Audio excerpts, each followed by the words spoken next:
All right, welcome to your last video on inflation.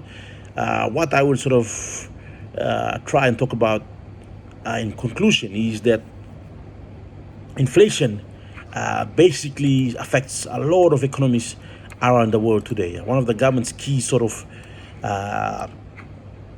economic sort of performance is measured in terms of how it tries to combat inflation. All right, so inflation is the increase in aggregate demand. It's a basically too much money chasing too few goods. And the biggest sort of characteristics of inflation is the increase of prices over a sustained period of time. At this juncture, Papua New Guinea is facing inflation. There's a lot of complaint about the increase in prices of goods and services.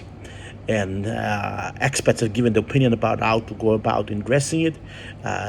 People like Thomas Wangi have said that, you need the government intervention in terms of taxation. The economy is sort of in a recession, and basically it's in a bust cycle. As a result, the government can assist the citizens by limiting its income tax, GST tax, import tax, as well as providing subsidies for its citizens.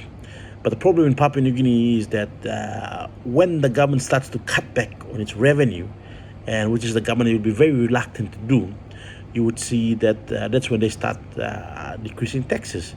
And then this now begs the question that do we need other sort of areas of the economy to sustain the economy? For instance, do you need resource development? Do you need production, factories? Do you need skilled labor? All these other economic activities that can sustain the government when the government decided to reduce taxes, because taxes right now, they're getting the RSC Commissioner Sam Coim to really work really hard to make up sort of the taxation revenue for the government, so that the government can use it to, in essence, sustain its development agendas and plans.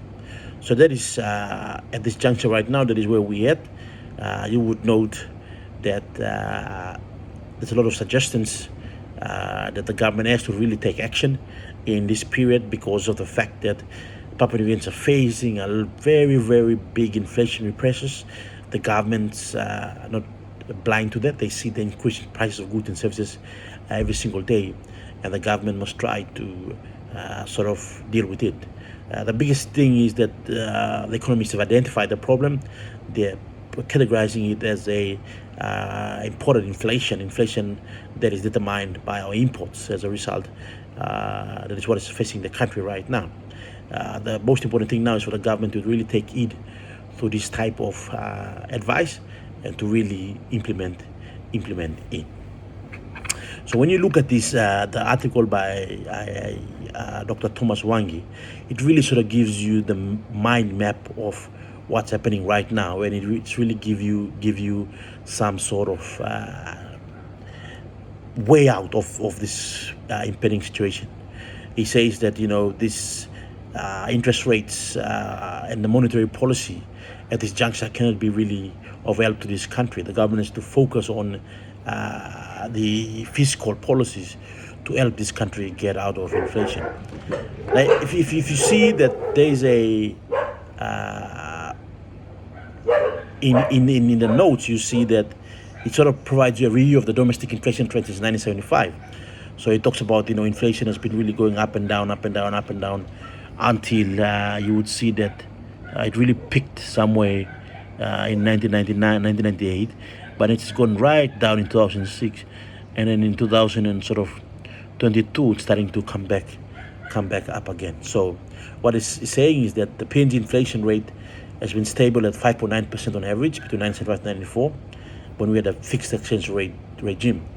However, the regime caused some economic instability, the lower value of exchange rates, the low export growth, and shortage. As a result, you would see that inflation really shot up in 2000s.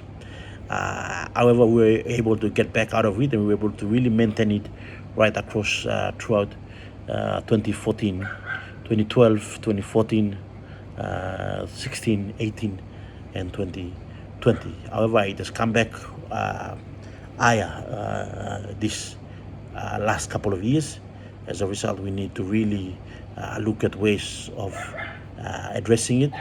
And the government, according to Dr. Wangi, is the one that's really responsible to try and get things rolling. Well, thank you very much.